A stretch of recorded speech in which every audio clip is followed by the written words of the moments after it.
네, 안녕하세요. 원희 선생님이에요. 우리 오늘은 이제 챕터 5의 형용사와 부사에 대해서 한번 배워볼 거예요. 그래서 우리가 앞에서 1, 2, 3, 4과에서 이제 동사, 뭐 비동사, 일반 동사, 조동사 배웠고 4단원에서는 이제 지난 시간에 우리 명사 그리고 대명사에 대해서 배웠죠. 그래서 이번 5단원에서는 형용사랑 그리고 부사라는 이 아이들이 어떤 아이들인지 한번 살펴보도록 할게요.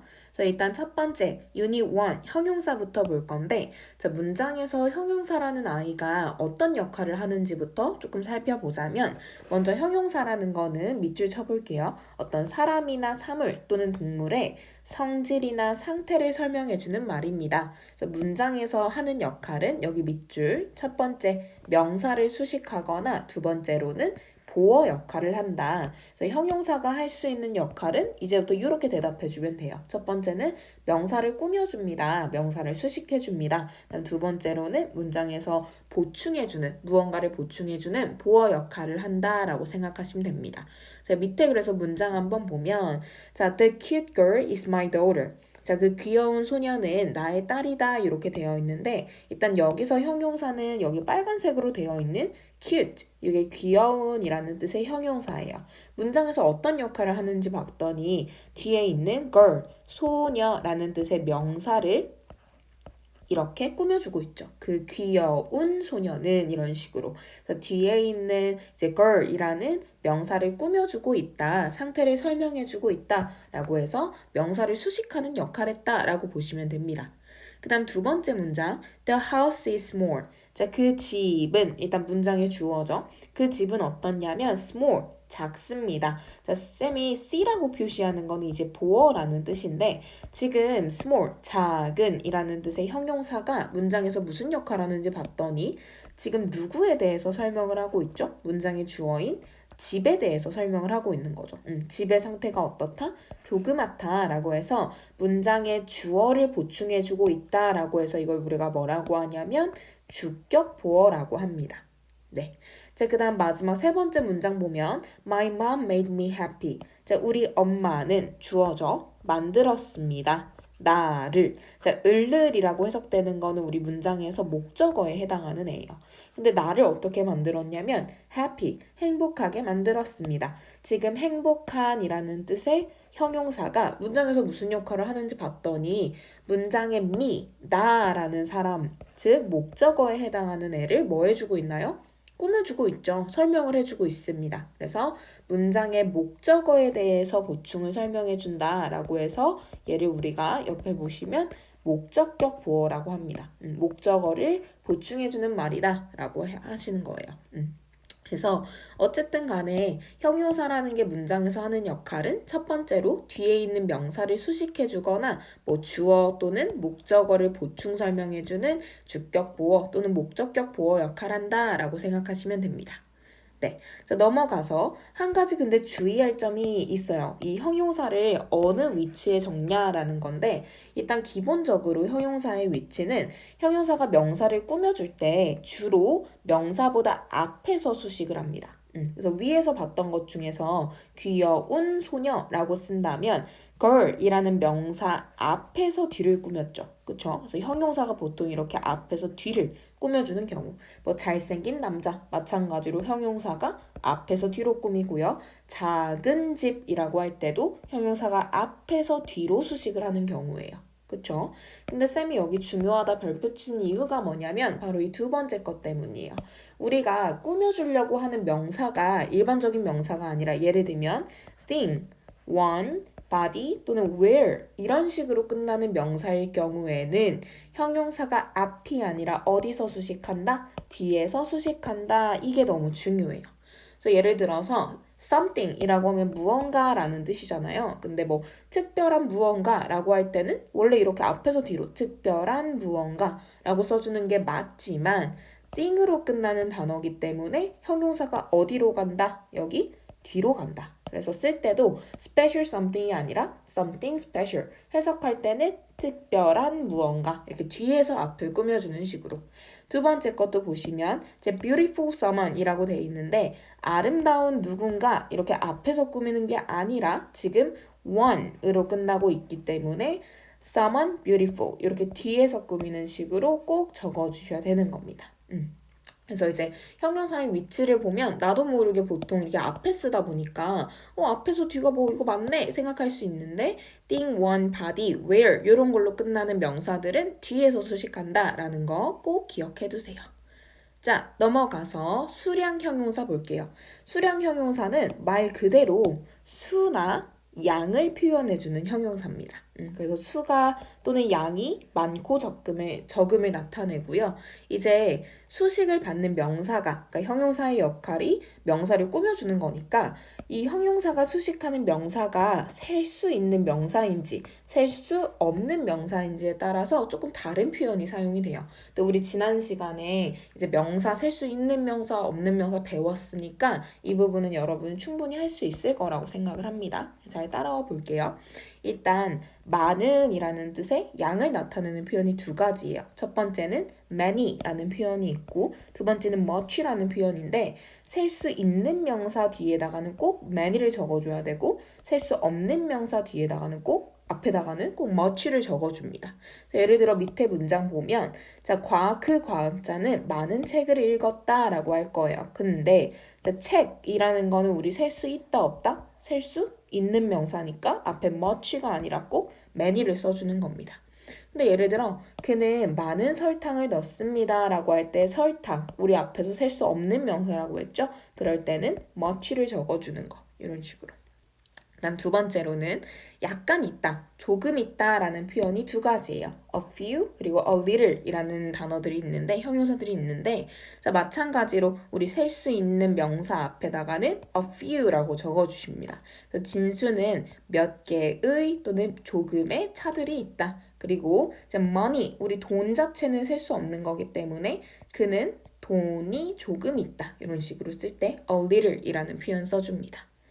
됐죠? 그다음 넘어가서 거의 없는 이라는 뜻을 가지는 애가 있는데 그때는 우리 아까 조금에서 썼던 아이 중에서 이 어만 빼서 그냥 few 그리고 a little에서 어만 빼서 그냥 little 이라고 써주면 거의 없는 이란 뜻이에요. 그래서 얘는 옆에 적어볼까요? 우리가 문장에서 해석할 때 부정형으로 해석을 해줘야 됩니다. 이 세 번째 문장 한번 볼게요. Jenny has few friends 라고 하면 제니는 친구가 조금 있다 라고 해석하면 안 됩니다. 그냥 few라고 쓰였을 때는 거의 없는 이라는 뜻이기 때문에 해석할 때도 부정으로 제니는 친구가 거의 없다. 그리고 little time, 뭐도 거의 없다. 시간도 거의 없다. 이렇게 해석하시는 겁니다. 그래서 friends, 친구는 한 명, 두 명 셀 수 있으니까 few 쓰는 거고 time, 시간 자체는 우리가 한 개, 두 개 셀 수 없으니까 little이라고 쓴다 라고 기억하시면 됩니다. 자, 마지막으로 약간의 라는 표현을 가지는 표현이 두 개가 있어요. 일단 some 그리고 any가 있는데 얘네들은 문장의 그 명사가 뭐 셀 수 있냐 마냐 이 문제가 아니라 문장의 종류가 뭔지에 따라서 some을 쓰기도 하고 any를 쓰기도 합니다. 먼저 some은 우리가 긍정문에서 사용을 해주고 두 번째로는 권유문에서 사용이 돼요. 권유문이라는 거는 상대방한테 물어보는 이제 뭔가를 권유하는 문장이잖아요. 그래서 do you want? 너 뭐뭐 원하니? 이런 문장 또는 would you like to? 뭐 would you like? 너 뭐뭐 원해? 마찬가지로 이런 식의 문장에서 우리가 some이라는 표현을 써줍니다. 자, 반대로 any는 우리가 긍정문의 반대, 부정문에서 사용을 해주고 그 다음 의문문, 여기 우리 아까 권유문에서 나온 의문문을 뺀 나머지 일반 의문문은 다 뭘로? any로 써주면 되고요. 마지막으로 조건문이라고 되어 있는데 조건문이라는 거는 우리 if, 만약 뭐뭐라면 이런 걸로 시작하는 것 또는 unless, 만약 뭐뭐가 아니라면 이런 식으로 시작하는 조건문에서 얘가 사용된다 라고 생각하시면 됩니다. 그래서 권유문에서는 some 쓴다라는 것만 조금 주의해서 보실게요.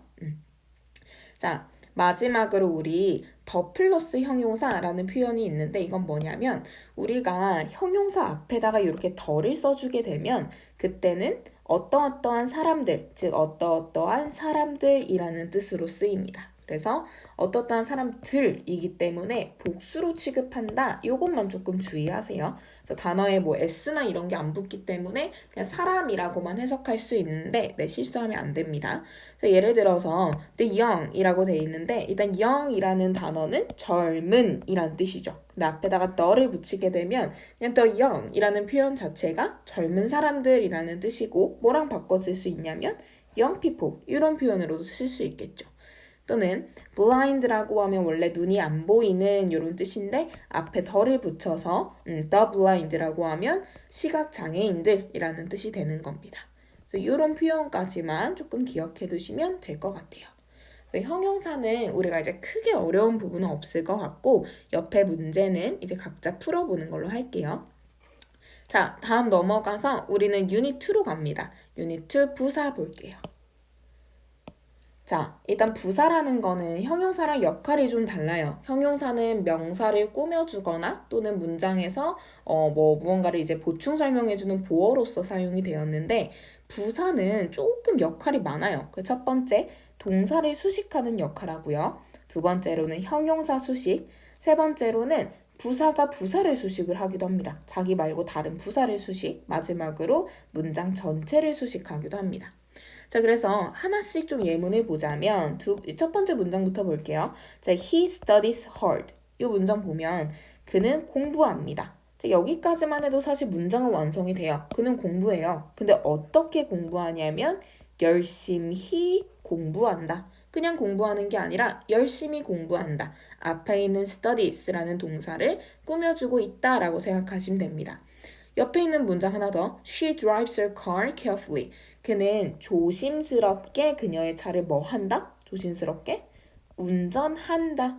조심스럽게 라는 말이 앞에 있는 drives, 운전한다 라는 말을 꾸며주고 있죠. 그래서 지금 첫 번째 역할은 부사가 동사를 수식하는 거. 그 다음 두 번째로는 부사가 형용사를 수식하는데 예를 들어 his car is 그냥 expensive 라고 하면 그의 차는 비싸다 인데 얼만큼 비싸냐면 너무 비싸다. 그래서 expensive라는 거는 비싼이라는 뜻의 형용사인데 지금 형용사를 앞에서 뭐 해주고 있다? 수식하고 있다. 그래서 그냥 비싼 게 아니라 너무 비싸다. 이런 식으로 봐주시면 됩니다. 그 다음 세 번째, 문장에서는 부사라는 아이가 여러 개가 쓰일 수 있어요. 그래서 부사가 다른 부사를 수식하기도 하는데 예를 들면 이 문장 한번 볼게요. 자, she cooks her meal very simply. 자, 그녀는 요리합니다. 그녀의 식사를 어떻게? 간단히 요리합니다. 일단 간단하게 간단히라는 뜻의 이 아이도 문장에서 부사인데 얼만큼 간단히 요리를 하냐면 매우 간단히 요리를 한대요. 그래서 very라는 부사가 뒤에 있는 또 다른 부사를 뭐 해준다? 수식하고 있다 이렇게 보시면 되고요. 마지막 네 번째, 부사가 굉장히 만능인 아이예요. 그래서 문장 전체를 수식을 하기도 하는데 자, 이거는 구분하기가 조금 쉽습니다. 보통 부사가 문장의 맨 앞이나 또는 문장의 맨 끝에 위치했을 때 문자라고 되어 있는데 문장이라고 고치세요. 문장의 맨 앞이나 문장 끝에 위치할 때는 문장 전체를 수식한다 라고 보시면 됩니다. 옆에 보면 예를 들어 Unfortunately, they failed the test. 자, 불행히도 그들은 시험에서 떨어졌다 이런 표현이에요. 지금 뒤에 그들은 시험에서 떨어졌다라는 문장만 써줘도 되지만 그 문장 전체를 수식하고 있는 어떤 표현? 불행히도 안타깝게도 그들은 시험에서 떨어졌다. 그들이 시험에서 떨어졌다라는 문장을 앞에서 전체로 수식을 해주고 있는 부사의 역할이다 이렇게 보시면 됩니다. 그래서 앞으로 여러분이 문제를 풀 때 여기 문제집에서도 이 부사가 하는 역할이 뭔지 찾는 것들이 나올 거예요. 그러면 그 부사가 누구를 꾸며주고 있는지 어떤 표현들을 좀 더 풍성하게 만들어주고 있는지 파악을 하면서 이해해 보시면 되겠습니다. 자, 그러면 부사 아이들의 모양은 보통 어떻게 생겼을까라고 보자면 일단 형용사에서 우리가 ly를 붙이면 대부분 다 부사가 됩니다. 그래서 일반적인 형용사라면 그냥 ly를 붙여주시면 돼요. 옆에 예문을 조금 하나씩 보자면 자, 일단 sudden이라는 거는 갑작스러운이란 뜻이에요. 적어볼게요. 갑작스러운. 근데 이 형용사 모양에다가 우리가 ly 붙이게 되면 갑자기, 갑작스럽게 이런 뜻의 부사 되시는 겁니다. 대부분의 형용사에다가는 이렇게 ly를 붙이면 되고 자음 플러스 y로 끝나는 형용사 이런 아이들은 y를 i로 바꾸고 ly를 붙입니다. 그래서 easy라고 하면 쉬운이라는 뜻인데 easily라고 쓰게 되면 쉽게 라는 뜻의 부사 되는 거죠. 그 다음 자 le로 끝나는 형용사는 e를 뭘로 바꾼다? y로 바꾼다. 옆에 보시면 terrible이라고 하면 아주 뭐 끔찍한 이런 뜻이죠. 근데 여기에다가 e를 뭘로? 지금 y로 바꿔서 terribly라고 하면 끔찍하게 이런 뜻 되는 겁니다. 근데 쌤이 항상 강조하는 거는 이런 규칙에서 벗어나는 예외인 아이들을 잘 봐야 된다고 했죠. 그래서 whole이라고 하면 원래 전체의 이런 뜻인데 wholly라고 바꿀 때는 우리 e를 y가 아니라 l을 하나 더 쓰고 y 붙여주는 걸로 기억해 주시면 됩니다. 그 다음 단어 자체가 l로 끝나면 그때는 y만 붙여주세요. 그래서 여기 보시면 duly 또는 fully 이렇게 적어주시고요. 그 다음 ue로 끝나는 아이들은 e를 빼고 ly 붙입니다. 그래서 duly 또는 truly 이렇게. 자, 예외적인 표현은 다른 색깔 펜으로 조금 표시할게요. unique에서 모양 바뀌면 uniquely 이렇게 그냥 ly 붙여주십니다. 자, 마지막으로 ic로 끝나는 형용사들은 a, l, l, y를 붙여요. 그래서 automatic이라고 하면 뭐 자동의, 자동적인 이런 뜻인데 automatically 이렇게 써서 자동적으로 이런 뜻 되십니다. 마지막 예외적인 표현 하나만 자 public이라고 하면 대중적인이라는 뜻인데 여기에다가도 a, l, l, y 붙이는 거 아니고 그냥 뭐만? ly만 붙여서 대중적으로 라는 뜻의 부사 만들어줘요. 됐죠, 여러분? 그래서 부사의 형태는 사실 여러분들이 이거를 막 다 외워서 이럴 경우엔 이런 거, 뭐 이럴 경우엔 이런 거 이렇게 외우고 있다기보다는 조금 단어를 좀 많이 외우고 뭐 라이팅도 해보고 문제를 풀면서 이런 모양이 있구나라고 좀 더 자연스럽게 좀 외워가는 게, 알아가는 게 좋은 방법일 것 같아요. 자, 넘어가서 이제 오늘의 마지막 개념입니다. 자, 여러분 조금만 힘내세요.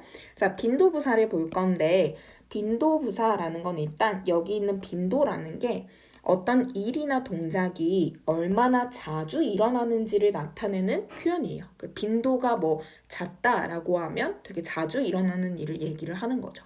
그래서 빈도부사는 어떤 일이나 동작이 얼마나 자주 행해지는지 나타내는 부사입니다. 그래서 우리가 빈도를 이렇게 나타낼 수 있어요. 100에서 0까지. 그래서 항상 일어나는 일이 있고 또는 아예 한 번도 일어나지 않는 일까지 기준으로 볼 겁니다. 항상 일어나는 일들은 우리가 always라는 빈도부사에 써줄 거예요. 그러면 이거는 하루도 안 빼먹고 항상인 거. 그 다음 usually라고 하면 맨날 한 번도 안 빼먹는 건 아니지만 거의 대부분 주로 별일이 없다면 주로 어떤 일을 한다 이런 뜻이고요. 그다음 이것보다 조금 빈도가 낮아지는 게 often 이게 종종 그냥 가끔 한다 이런 뜻. 그다음 이거보다 조금 더 빈도가 낮아지면 sometimes 때때로라고 보시면 돼요. 지금 이 때때로라는 표현이 이제 일어나는 빈도 50%라고 보면 되고 그것보다 조금 많아지면 이제 이 부분이 한 70%? 그리고 주로 여기 한 85에서 90%, 마지막 100% 이렇게 보시면 되고 이제 50%를 기준으로 하지 않는 쪽으로 가게 된다면 occasionally라고 하면 드물게 거의 하지 않는 것까지는 아니지만 드물게 하는 거. 그래서 요거는 우리가 한 30% 하는 일이라고 보시면 되고 hardly 거의 하지 않는 요건 진짜 거의 안 하는 거예요. 가끔 하는 거. 한 15%, 10% 이 정도. 난 마지막으로 절대 무슨 일이 있어도 한 번도 안 하는 거. 빈도부사 어떤 거 사용? never이라는 표현 씁니다. 됐죠? 그래서 거의 뭐뭐하지 않는 이라는 뜻을 가지는 오총사의 그 빈도부사들이 있어요. 여기 나와 있는 hardly, 그리고 barely, scarcely, rarely, seldom 이 아이들 다 알아두시면 좋을 것 같습니다. 자, 마지막입니다. 그렇다면 이 빈도부사 아이들을 어디 위치에다 쓰냐 이 부분을 조금 눈여겨봐야 돼요. 일단 문장의 동사가 뭔지에 따라서 이 빈도부사의 위치가 달라지는데 자, 결론부터 얘기하자면 이렇게 외울게요. 비조디 이라 이게 무슨 말이에요? 라고 할 수 있는데 자, 비동사, 조동사, 뒤에 쓰고 빈도부사를 그리고 일반 동사일 때는 일반 동사 앞에 쓴다라는 뜻이에요. 이게 안 외워질 것 같지만 비조디 일합, 비조디 일합 이렇게 외우다 보면 네, 쉽게 외워집니다. 그래서 비동사랑 조동사 뒤에 빈도부사를 넣어준다. 옆에 예문으로 볼게요. 자, Jim is always late for school. Jim은 항상 수업에 늦는다. 지금 is라는 비동사 나와 있죠? 이것보다 어디에? 뒤에 적어준다. 그래서 Jim is always late 적어주시고요. 조동사 문장도 한번 보시면 He must never do that again. 그는 그것을 다시는 절대 하면 안 된다. must라는 조동사 쓰였으니까 마찬가지로 조동사 뒤에 never이라는 빈도부사 적었죠. 마지막으로 일반 동사 같은 경우에는 자, drink, 그냥 마시다라는 뜻의 일반 동사죠. I hardly drink coffee at night. 나는 밤에 커피를 거의 마시지 않는다. 그래서 지금 일반 동사 쓰였기 때문에 이때는 빈도부사를 앞에 적어주신다. 이렇게 보시면 됩니다. 네. 자, 여러분, 오늘 이제 우리 형용사랑 부사 이렇게 두 가지 봤는데 내용 자체가 크게 이해하기 어렵거나 그런 부분은 없기 때문에 여러분들이 쌤이 중요하다고 강조한 것들 조금 외워주시고 옆에 문제 차근차근 풀어보면 좋을 것 같아요. 네, 오늘도 수고 많았습니다.